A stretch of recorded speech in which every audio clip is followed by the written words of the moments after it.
Iya, kamu tidak realistis namanya. Percaya diri ya, tapi sadar kenyataan juga. Ini lebih sehat untuk emosi kita. Nah, jadi ini penting self-talk ini. Kita itu sering mensugesti diri kita secara negatif. Dan biasanya ya ke situ nanti diri kita terbentuk. Nah, kalau kita mengembangkan kecerdasan emosional kita secara tekun dengan cara-cara ini ya seperti di awal tadi, maka kemungkinan akan IQ atau EQ kita nilainya akan semakin meningkat.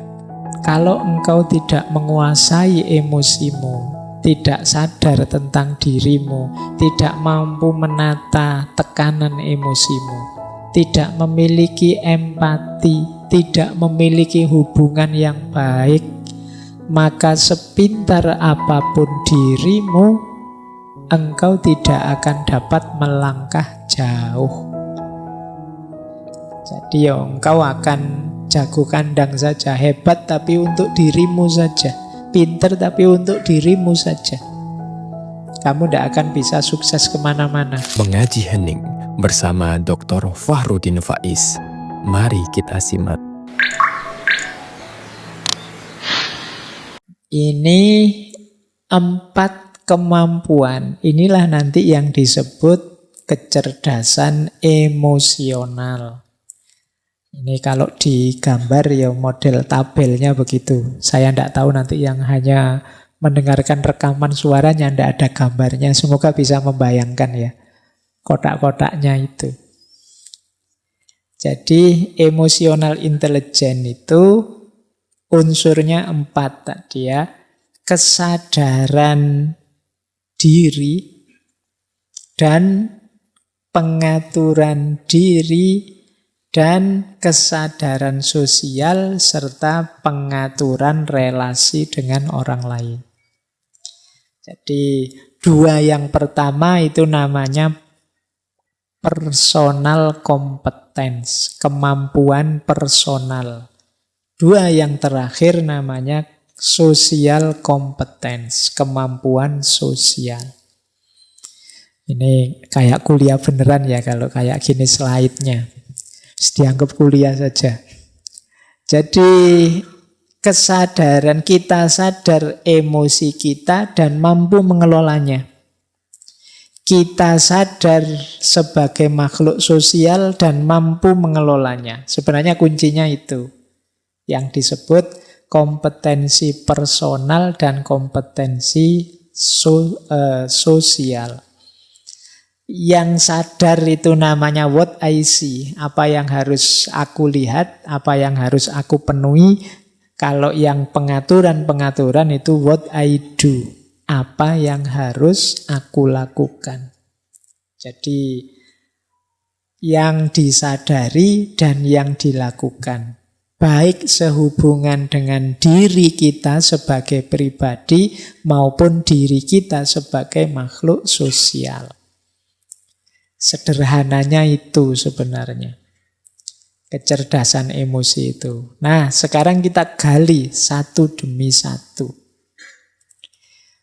Kesadaran diri itu cirinya 4. Yang pertama tadi ya, mampu mengenali emosi dalam diri kita. Saya itu rasanya sekarang kayak gimana sih? Itu bisa. Saya Pak rasanya capek Pak, bosen Pak, lelah Pak, jenuh Pak, dan lain sebagainya. Ini mampu mengenali emosi. Terus menerima diri apa adanya. Kan sulit kadang orang itu susah menerima dirinya. Menganggapnya dirinya baik terus. Tidak sadar kadang-kadang ya banyak jelek-jeleknya. Jadi tahu dan menerima. Saya baru sadar misalnya, saya kalau ngaji kok ngadep sana terus ya, tidak pernah ngadep sini ya.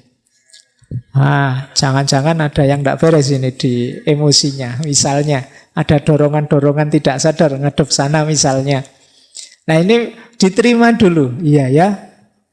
Mestinya ya tidak begitu, mestinya ya ngadep ke sana juga, ngadep teman-teman cowok-cowok yang di sana, kok saya ngadep sini terus ya misalnya. Nah, dan itu bukan harga mati, berarti kan besok Ngajinya ngadep sana juga lah, enggak ngadep sini.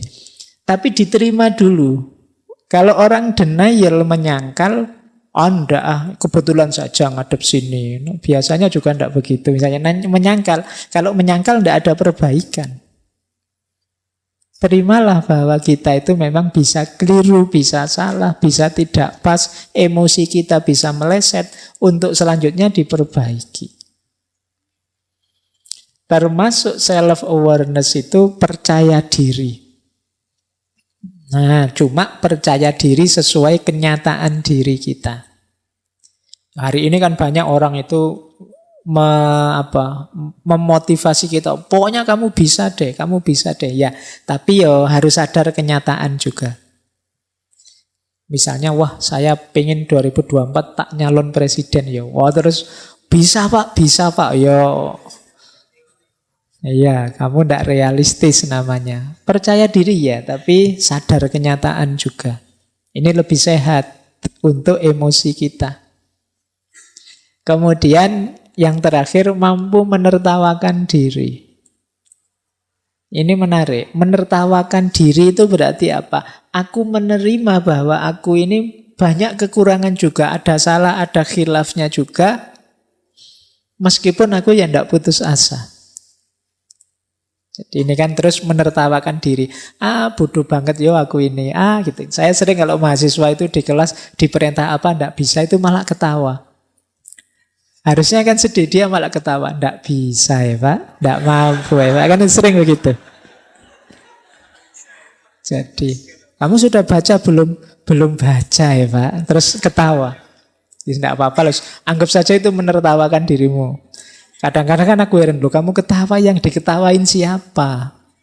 Oh mungkin dirinya sendiri, bahwa betapa konyolnya aku, betapa tidak bertanggung jawabnya aku. Tidak masalah, jadi salah tidak membawa putus asa, tapi membawa penertawaan diri bahwa aku ini memang belum baik, aku ini memang belum bagus, saatnya untuk diperbaiki.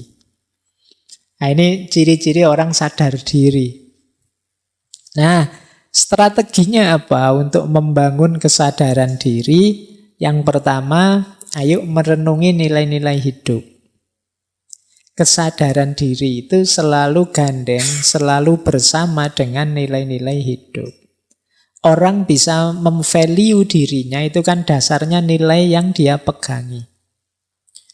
Aku kok marah, padahal harusnya aku ini penyabar loh. Dalam hidup ini yang lebih utama itu sabar. Loh sabar itu nilai yang kita yakini utama. Sehingga ketika kita marah berarti kita keluar dari nilai yang kita yakini. Loh aku kok ngamuan padahal aku ini orang Islam. Katanya Islam itu rahmatan lil alamin, cinta damai. Berarti meleset yang aku lakukan ini. Loh itu kesadarannya muncul karena kita sadar nilai. Nilai ini jadi standarnya. Kalau kita tidak punya standar, kita tidak tahu sudah meleset apa belum. Yang kedua, untuk sadar diri, mari sering-sering mengamati efek dari emosi yang kita ungkapkan.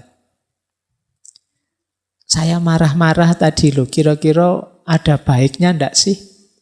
Aku maki-maki tadi kira-kira positifnya apa ya? Coba sekali-sekali teman-teman melakukan itu. Apa sekedar kelegaan perasaan saja? Tidakkah itu menyakiti orang lain? Tidakkah itu menambah masalah saja? Tidakkah itu memutus silaturahim persaudaraan? Ini namanya memperhatikan efek dari emosi. Kita itu sering demi kelegaan sesaat mengorbankan nilai-nilai yang jauh lebih tinggi, lebih besar. Ini berarti kita belum cerdas secara emosi. Biarlah aku menahan diri meskipun dia maki-maki aku seperti itu. Asal kita tetap bersaudara, tidak apa-apalah. Ini kan tidak enak, tapi demi nilai yang lebih tinggi, kepentingan yang lebih besar. Kemudian penting juga kita pahami apa atau siapa yang bisa menekan tombol. Ini istilahnya menekan tombol. Ini ada teman kalau ngomong nyelekit. Ketemu yang kayak gini nih biasanya aku mudah terpancing marah. Jadi kita waspada. Awas ini anak cerewet yang tadi ini. Itu kita tahu dia yang bisa menekan tombol kita.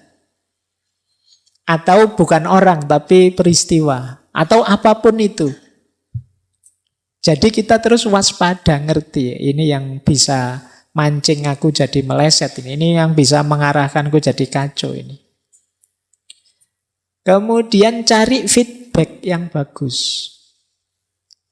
Manusia itu ada keterbatasannya, termasuk ketika kita membaca diri kita sendiri. Seringkali tidak objektif. Yang jelek kita anggap baik dan lain sebagainya. Maka pendapat orang, komentar orang perlu kita cari juga. Jangan-jangan kita merasa ngomongnya sudah baik, ternyata menyakiti orang. Nah, ini namanya feedback. Untuk dapat feedback yang baik, kita perlu teman yang dipercaya. Cari teman yang bisa dipercaya. Kemudian tetapkan tujuan. Saya harus lebih baik. Saya harus lebih sabar, saya harus lebih pemaaf, saya harus lebih santun ngomongnya. Ini namanya ada tujuan. Biasanya orang itu kalau ada tujuan lebih mudah untuk diwujudkan. Kemudian yang terakhir, jangan menunggu atau menunda. Iya Pak, yang disampaikan Pak Faiz itu menurut saya penting, bagus. Tapi besok lah Pak, masalah. Itu namanya nunggu-nunda. Ada banyak hal yang kita tunda-tunda terus. Mungkin kalau kebaikan yang kita ketahui sudah kita jalankan semua, itu kita sudah bisa jadi superhero harusnya. Tapi kan sebagian besar kita tunda. Mau bantu orang besok saja. Mau belajar nanti saja kalau sudah. Akhirnya banyak yang keteteran. Kita tidak jadi cerdas secara emosi karena ditunda terus. Kemudian manajemen, self-management, menata diri. Kalau sudah mengenali diri, sekarang menata diri. Menata diri cirinya 4. Yang pertama, kontrol dan pengarahan. Saya mampu marah, saya mampu sayang, saya mampu jengkel, saya mampu takut, dan lain sebagainya. Cuma menggunakannya pas, itu namanya mampu ngontrol. Kemudian ciri orang yang bisa self-management itu berpikir sebelum bertindak. Mikir dulu, jangan pukul dulu, mikir belakangan. Dibalik. Jadi dipikir dulu, apapun yang mau dilakukan coba dipikir dulu. Itu namanya kemampuan self-management. Berintegritas dapat dipercaya. Jadi orang yang teguh pada prinsip, pada nilai, pada pendiriannya. Ini namanya orang yang berintegritas. Dan dia dapat dipercaya. Jangan takut dengan saya jujur kok. Saya kalau disuruh jaga rahasia, saya jaga beneran. Nah, ini namanya berintegritas. Kemudian mampu beradaptasi menghadapi keragaman. Seperti tadi seperti sabuk. Tadi kita lentur menghadapi perubahan-perubahan situasi. Ini ciri orang yang self-management, mampu menata diri. Strateginya 4 untuk memudahkan self-management. Yang pertama apa? Kendalikan self-talk. Self-talk itu vonis kita, penilaian kita, rayuan kita pada diri kita sendiri, itu self-talk. Jangan sering-sering bilang, aku kok begitu ya, dasar bodoh. Nah, ini self-talk. Nganggap dirinya sendiri bodoh. Jadi bicaralah yang baik-baik terhadap dirimu. Karena itu akan jadi mantra yang membentukmu. Jadi kalau teman-teman membaca diri, aku masih bisa lebih baik. Daripada bilang pada dirimu, aku ini orangnya jelek. Nah, jadi ini penting self-talk ini. Kita itu sering mensugesti diri kita secara negatif. Dan biasanya ke situ nanti diri kita terbentuk. Siapa sih saya ini Pak? Saya itu hanya remah-remah. Iya, kan sering kemarin anak-anak bilang begitu. Kamu akan jadi remah-remah beneran. Akan lebih positif masih banyak hal yang belum saya mampu Pak, tapi insya Allah tidak lama lagi yang ingin saya bisa akan saya kuasai. Nah, itu kan lebih positif, membuatmu bersemangat untuk berjuang. Jadi kendalikan self-talk. Kemudian hitung sampai 10. Ini sebenarnya adagium. Jadi hitung sampai 10 itu kalau mau melakukan apa-apa dipikir dulu. Wah, kurang ajar dia, ngomong jelek tentang aku di medsos, tak bales Sebelum bales dihitung dulu sampai 10. Bales bener apa enggak, nanti efeknya apa kalau dibales. Sudahlah, pokoknya harus menang. Kedua, dibales tenan apa enggak, nanti sampai 10 kali coba, undur sampai 10 kali. Ini sebenarnya memberi kesempatan kita untuk berpikir dulu deh, pertimbangkan masak-masak, termasuk efeknya. Karena kalau sudah terkirim, apalagi sudah dibaca sana, nanti jangan-jangan masalah baru muncul. Sudah terlanjur diucapkan, didengarkan orang, jangan-jangan problem baru lahir. Wong kalau sudah diucapkan, dia sudah menjelma jadi energi suara. Yang energi ini tidak akan hilang, tidak akan habis. Kalau itu negatif, dia akan negatif selamanya. Nah, jadi hitung sampai 10. Kalau masih kurang, hitung sampai 100. Masih kurang, hitung sampai 1000. Sampai 10.000 boleh. Pak, saya mau marah, Pak. Ayo ngitung dulu sampai 100. 1, 2. Wah, tambah marah saya, Pak. Jengkel gara-gara ngitungnya tadi, Pak. Ayo ngitung sampai 10.000 kalau gitu ngitung. Jadi untuk meredakan emosi, biar pikiran jernih kembali. Kemudian ada lagi tips yang bilang banyak senyum dan gembira. Itu mencerahkan pikiran. Ya kalau kita merengut saja, kalau kita susah diajak ketawa, diajak senyum, itu biasanya sepaneng kalau bahasa Jawa nih. Kaku, tegang terus. Itu ndak enak. Bergaul dengan teman yang kaku kayak gini kan ndak enak. Ndak bisa diajak guyon. Dari mana, Mas? Dari belakang.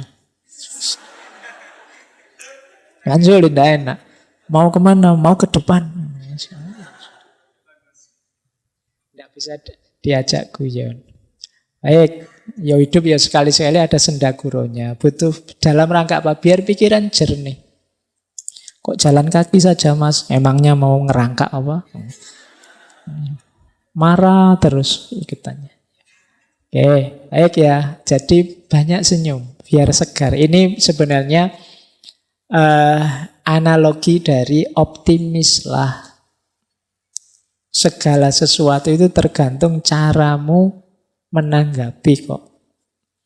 Apalagi yang terakhir itu, dari segala sesuatu kita bisa mengambil pelajaran yang positif. Waduh, saya salah kemarin itu, Pak. Alhamdulillah saya sekarang dapat pelajaran baru. Jadi kesalahan jadi pelajaran. Sehingga kita tidak putus asa, sehingga kita tidak sedih terus-terusan. Mungkin ini caranya Allah memberiku pelajaran, sehingga aku ngalami yang tidak enak, ngalami yang buruk. Besok semoga lebih baik lagi hidupku. Nah, ini self-management. Yang ketiga, social awareness, kesadaran sosial. Ya antara lain tadi ya, kalau tadi memahami emosi diri, kalau sekarang memahami emosinya orang lain. Mampu berempati. Saya tahu kamu sedang prihatin, sedang sedih. Sudahlah, urusan dengan saya nanti saja kalau sudah tenang. Ini namanya mampu berempati. Saya tidak suka sih dengan kamu, tapi kamu sedang berbelasungkawa. Sudahlah, musuhannya nanti sajalah sekarang. Saya minggir dulu biar kamu tidak tambah sedih. Ini namanya punya kecerdasan emosional yang tinggi. Jadi tidak egois, yang dipikir dirinya sendiri saja, tapi juga mampu memposisikan diri di posisinya orang lain. Kemudian mampu berorganisasi. Kalau pas jadi pimpinan, dia jadi pemimpin yang baik. Kalau pas jadi yang dipimpin, dia juga jadi rakyat yang dipimpin yang baik. Ini namanya social awareness. Disuruh merentah ya bisa, diperintah ya mau. Ini namanya social awareness. Banyak di antara kita yang disuruh memimpin tidak bisa, jadi anak buah, tidak mau. Itu kan sulit. Tidak punya social awareness, tidak punya kesadaran sosial. Lo hidup bareng orang lain itu kan banyak fungsi yang bermain. Kita perlu kesadaran berorganisasi. Di sini peranku apa, kalau dia perannya apa, dan lain sebagainya. Ini namanya kesadaran berorganisasi. Termasuk social awareness. Kemudian orientasi melayani. Orientasi melayani itu yang ada di pikiran kita, apa yang terbaik yang bisa aku berikan pada orang lain. Apa yang paling bagus yang bisa aku berikan pada mereka. Itu namanya orientasi melayani. Dan jadi pendengar yang baik. Ya, seperti tadi ya, jangan dikira pendengar yang baik itu mudah. Kita itu cenderung gatel kalau sudah jadi pendengar itu.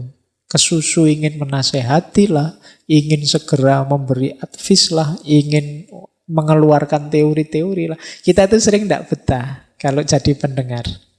Padahal secara teori kan gampang. Ala Pak tinggal diem saja kan nanti mendengar. Iya, tapi saya tidak nyamin kamu tangguh kalau tidak latihan jadi pendengar yang baik.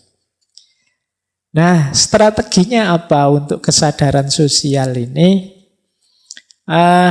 Ini saya terjemah acak saja. Terjemahnya kayak ceramah ya. Senyum, salam, sapa, sopan, santun. 5S, tidak cuma 3S. Jadi senyumlah, hidup ini indah. Salam dan sapa menunjukkan kita peduli pada orang lain. Sopan itu akhlak, santun itu adab. Jadi ini nanti jadi kunci kehidupan sosial yang baik. Pikiran yang optimis, kemudian wajah yang ceria, kemudian diri yang mudah bergaul, salam, sapa itu simbol kepedulian, akhlaknya hidup, adabnya jalan. Ini akan membantu menghidupkan kesadaran sosial. Kemudian walk in thy shoes. Walk in thy shoes itu berjalan dengan sepatunya mereka. Ini namanya empati. Kalau kita ngobrol dengan anak kecil, ya cara ngomongnya kita turunkan ke level anak kecil. Ngobrol dengan orang tua, ya sesuai dengan tataran orang tua. Itu namanya walk in their shoes. Itu bagian dari empati. Jangan ngobrol dengan anak kecil nanti pakai bahasa filsafat. Tidak cocok. Nanti sama adikmu yang masih sekolah TK. Gini loh dek, menurut Aristoteles itu, ya mereka tidak ngangkat. Jadi harus walk in their shoes. Jadi biar ngerti sesuai dengan level mereka. Ini termasuk kemampuan sosial, kesadaran sosial. Nah, yang keempat, meningkatkan kemampuan nonverbal. Membaca nonverbal tadi, intonasi suara, ekspresi wajah, bahasa tubuh, gestur, dan lain sebagainya. Nah, ini kita juga harus cerdas. Jadi berhadapan dengan orang itu kadang-kadang dia kesulitan mengungkapkan tapi kelihatan dari gelagatnya. Jadi mungkin intonasi suaranya tiba-tiba jadi bulat misalnya. Waduh gimana ya Pak, salah itu berarti dia sedang gelisah. Atau ekspresi wajahnya. Atau bahasa tubuhnya. Gestur yang dia pakai dan lain sebagainya. Entah sadar entah tidak. Nah itu kalau kita cerdas di sini ya berarti kemampuan emosional kita lumayan. Karena dia bagian dari kesadaran sosial. Baik, nah ini yang keempat. Skill dari kecerdasan emosional yaitu relationship management.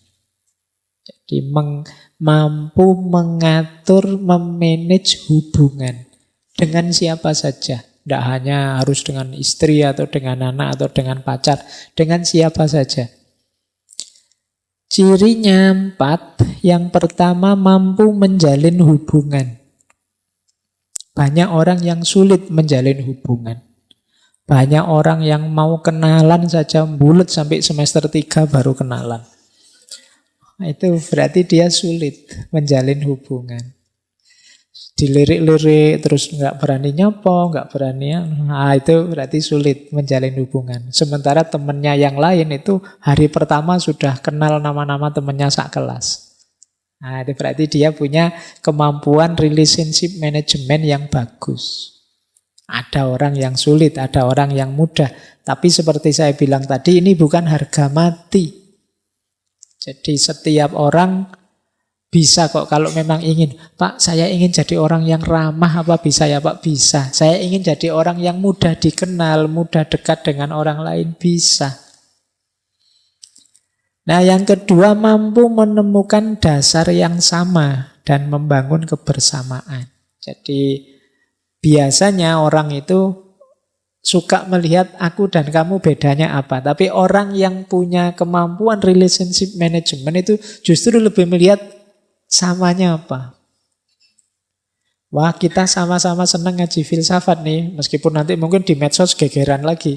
Tapi kan ada yang dilihat dasar yang sama. Jadi kalau Bhinneka Tunggal Ika itu yang difokusi yang ikanya. Jadi, wah sama-sama orang Jogja, meleset orang Jogjanya ya, kita sama-sama Muslim. Meleset Muslimnya, kita sama-sama Indonesia kok. Meleset Indonesianya, kita sama-sama warga dunia. Meleset warga dunianya, kita sama-sama manusia. Meleset manusia, ya kita makhluknya Allah semua lah ya. Jadi ini namanya kesadaran membangun kebersamaan. Jadi selalu ada alasan untuk kita hidup bersama saling rukun. Cuma memang orang itu biasanya lebih suka mencari basis yang berbeda. Wah, kamu pro kubu sana ya? Berarti musuhku ini. Terus begitu. Hari ini kan logika kita selalu begitu. Tidak, wah kamu pro kubu sana ya, enggak apa-apalah. Yang penting kan kita masih sama-sama Indonesia. Kubu sana juga Indonesia. Nah ini namanya kemampuan menjalin hubungan dengan dasar yang sama. Lebih fokus melihat samanya. Wah kamu alirannya itu ya, enggak apa-apa. Sama-sama Muslim kok kita. Sama-sama Indonesianya kok kita. Nah ini namanya kemampuan menemukan dasar yang sama. Kemudian persuasif. Jadi persuasif ini biasanya lawannya agresif. Agresif itu ingin menguasai, ingin mendominasi, ingin menang-menangan. Tapi kalau persuasif, ya saling mempengaruhi dalam kebaikan dengan cara yang baik. Kadang-kadang diartikan membujuk, merayu, itu kan persuasi. Jadi karakter orang yang bagus, manajemen hubungannya itu persuasif. Jadi mendorong orang, membangkitkan orang tanpa harus mendominasi, tanpa harus memaksa, tanpa harus menyerang. Kemudian komitmen, dedikasi, dan melayani. Jadi hidup bersama itu kan biasanya kan ada kesepakatan-kesepakatan bersama. Ada keinginan bersama, cita-cita bersama. Nah, orang yang canggih pengaturan emosinya itu mampu berkomitmen. Jadi, wah ini urusan bareng-bareng kita bersama. Tidak apa-apalah saya sedikit berkorban. Yang penting keinginan kita bersama tercapai. Ini namanya komitmen. Kemudian dedikasi. Dedikasi itu yang mempersembahkan diri. Untuk demi kebersamaan. Nyambung dengan melayani tadi. Nah, strateginya jujur, terbuka, memahami. Jadi kalau kita jujur itu enak. Orang tahu apa yang kita inginkan, apa yang kita sukai atau tidak kita sukai. Kemudian terbuka. Orang terbuka itu enak karena dia masih bisa diajak ngobrol, dia masih bisa diajak diskusi, dia masih bisa saling menasehati. Karena kalau orang sudah tertutup, mengklaim dirinya yang paling benar, paling tinggi, paling baik, paling bagus, dia tidak akan bisa saling dengan kita. Dia pasti inginnya dia lebih tinggi, kita di bawahnya. Kalau sudah seperti ini ya sulit untuk membangun hubungan yang baik. Makanya ada hadis yang menyatakan kita harus menolong saudara kita baik yang zalim atau yang mazlum. Zalim ini ingin berposisi di atas. Mazlum itu yang memposisikan dirinya di bawah. Dua-duanya harus kita tolong karena relasi yang zalim dan mazlum ini relasi yang tidak sehat, bahkan relasi yang tabrakan dengan semangat tauhid. Jadi terbuka dan mau memahami, mau menerima kritik, mau ngaku, mau memperbaiki kalau salah. Itu kan enak. Kita punya teman dikritik tidak marah. Kalau pas salah ya dia ngaku, begitu sadar salah dia siap memperbaiki. Kita lebih senang teman yang seperti ini daripada teman yang mungkin pinter tapi ingin menang terus, ingin unggul terus, tidak mau disalahkan. Maka kembangkanlah mental ini kalau ingin jadi pribadi yang menyenangkan, disukai. Jadi sadari bahwa kita itu ya banyak kelemahan. Terima kasih masih ada teman yang mengingatkan. Kemudian akui kalau kita memang salah dan siap memperbaiki. Nah, ini strategi kedua. Yang ketiga, mengakui yang dirasakan orang lain. Ini bagian dari empati tadi. Kalau ada teman curhat bilang saya sedih, oh iya, tidak apa-apa, yang sabar. Ya, ini namanya menerima dan mengakui yang dirasakan oleh orang lain. Kemudian hargai setiap momen kebersamaan. Jadi kan ada orang itu kalau pas bareng-bareng malah tidak saling peduli, saling cuek. Ya ini berarti kurang bagus relationship manajemennya. Lama tidak ketemu, begitu ketemu gimana kabarnya, baik, terus sudah. Yang satu pegang HP ngadep sana, satu pegang HP ngadep sana. Nah, berarti momen yang sebenarnya berharga tapi jadinya tidak dihargai. Wah, kok sudah waktunya kita berpisah ya, padahal baru saja ketemu. Sejak tadi sebenarnya wong yo tadi cuma ngelihat HP-nya terus. Jadi tidak menghargai kebersamaan. Kemudian tidak pelit. Oh, ya, teman kalau pelit itu sudah kiamat, itu sudah. Pelit apa saja? Ada teman pelit waktu misalnya, diajak apa saja enggak bisa. Yuk jalan-jalan yuk, wah enggak bisa nih aku ada acara ini. Yuk yuk enggak bisa saya ada tugas. Jadi pelit waktu, meluangkan waktu sebentar untuk kita saja enggak mau. Apalagi pelit uang. Pinjem dong sedikit. Oh susah nyarinya, kamu tinggal pinjem. Ya. Jadi enggak enak ya kalau punya teman terlalu pelit. Atau pelit tenaga.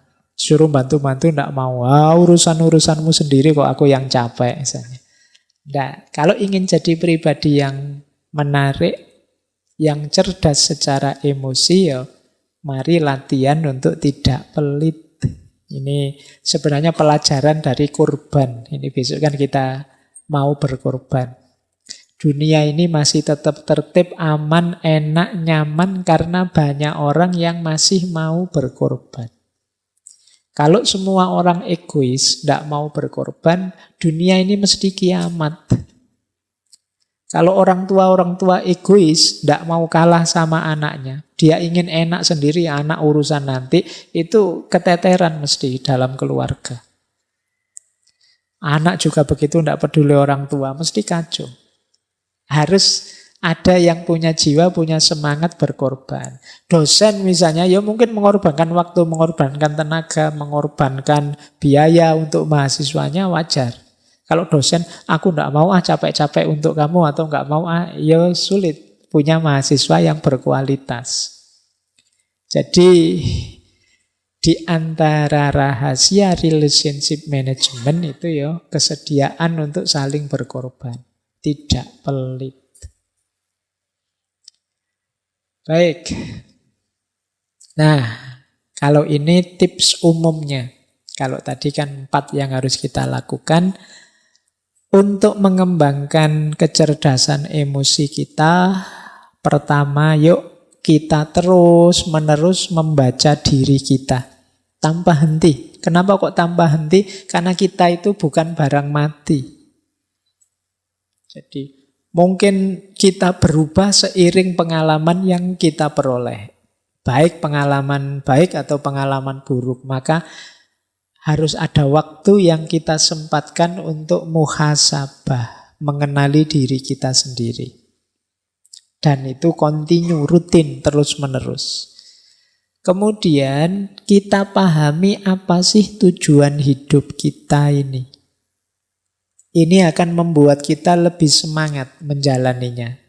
Kita melakukan sesuatu dan punya tujuan itu kan lebih kondusif daripada tidak tahu nanti mau kemana. Saya jadi orang baik itu mau apa atau Pak. Itu kalau kita tidak tahu tujuannya kemana itu kan semangatnya kurang. Tapi kalau kita tahu enggak Pak, ini dalam rangka memperoleh ridhonya Allah misalnya. Itu kan tujuannya jelas. Ini dalam rangka biar adil makmur kita. Itu tujuannya jelas.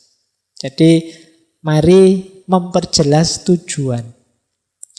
Kemudian mari menegaskan perilaku yang ingin kita jaga. Maksudnya kita ini kan pasti ada sifat-sifat baik dalam diri kita. Nah, yang baik ini ingin kita jaga. Tapi ayo ditegaskan. Pak, saya itu meskipun tidak terlalu pinter, tapi saya itu tekun, Pak. Ini akan saya jaga, Pak. Ini namanya menegaskan perilaku yang ingin kita jaga. Sekaligus mengidentifikasi perilaku yang ingin kita kembangkan. Saya orangnya tidak sabaran Pak, tapi saya ingin jadi orang sabar. Ini berarti perilaku yang ingin saya kembangkan. Kita latihan untuk jadi orang sabar. Kemudian membiasakan diri dengan perilaku baru yang lebih baik. Jadi karakter, sifat, perilaku itu kan dia tertanam kalau kita biasakan. Maka riyadhah kita antara lain membiasakan perilaku yang baik. Kemudian menelaah buah atau efek dari apa yang kita lakukan. Kita itu kan sering perbuatan kita dasarnya dorongan emosi. Nah, mungkin saat kita jalankan kita tidak sadar, tapi selanjutnya mari kita berefleksi. Tadi aku ngomong gitu itu pantas tidak sih? Tadi aku mengungkapkan yang seperti itu sopan enggak sih? Ini namanya mikir efek dari yang sudah kita lakukan. Nah, kalau kita mengembangkan kecerdasan emosional kita secara tekun dengan cara-cara ini seperti di awal tadi, maka kemungkinan akan IQ EQ kita nilainya akan semakin meningkat. Jadi kecerdasan emosi kita akan meningkat. Kalau tadi disebut bahwa ini sekitar 40% lebih menentukan kesuksesan kita, berarti kita sudah punya 40% variabel kesuksesan. Ketika kita bisa menaklukkan emosi kita. Baik, ini waktunya sudah tinggal 10 menit. Ini kalimat dari Daniel Goleman. Itu wajahnya. Ya. Kata Goleman, kalau engkau tidak menguasai emosimu, tidak sadar tentang dirimu, tidak mampu menata tekanan emosimu, tidak memiliki empati, tidak memiliki hubungan yang baik, maka sepintar apapun dirimu, engkau tidak akan dapat melangkah jauh. Jadi engkau akan jago kandang saja, hebat tapi untuk dirimu saja, pinter tapi untuk dirimu saja. Kamu tidak akan bisa sukses kemana-mana. Jadi engkau tidak akan tercapai cita-citamu, keinginanmu yang tinggi. Karena itu tadi, kamu tidak kenal dirimu.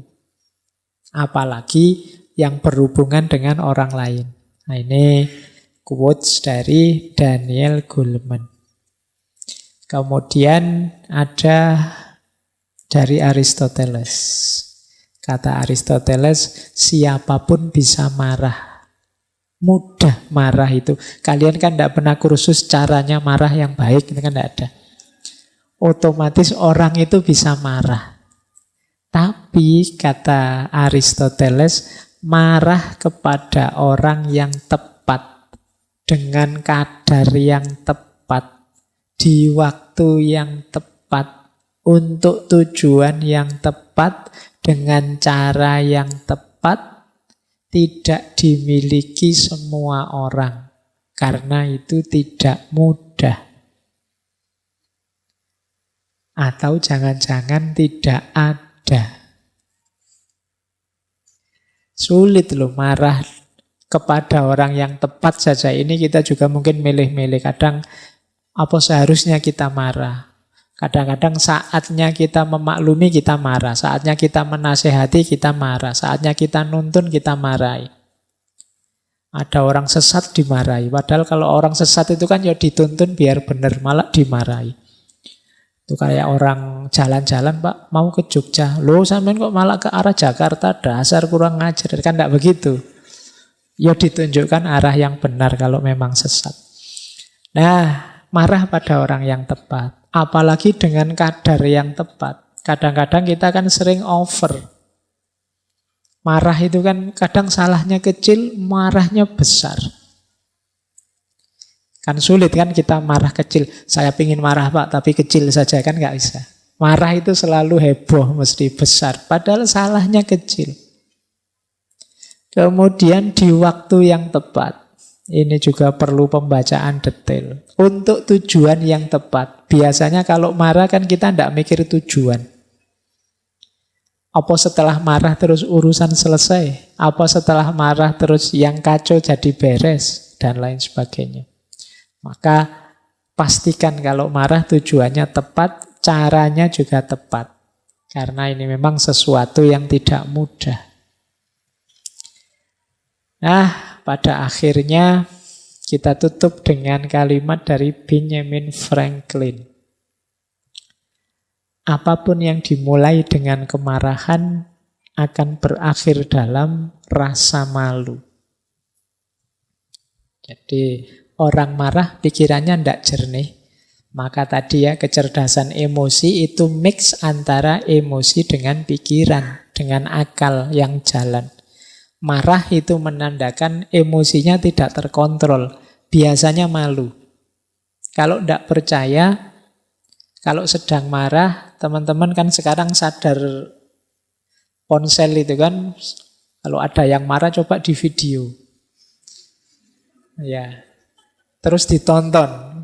Jarang orang, wah cakep banget ya aku pas marah, kan jarang begitu mesti. Mesti nganggep pas marah mesti jelek.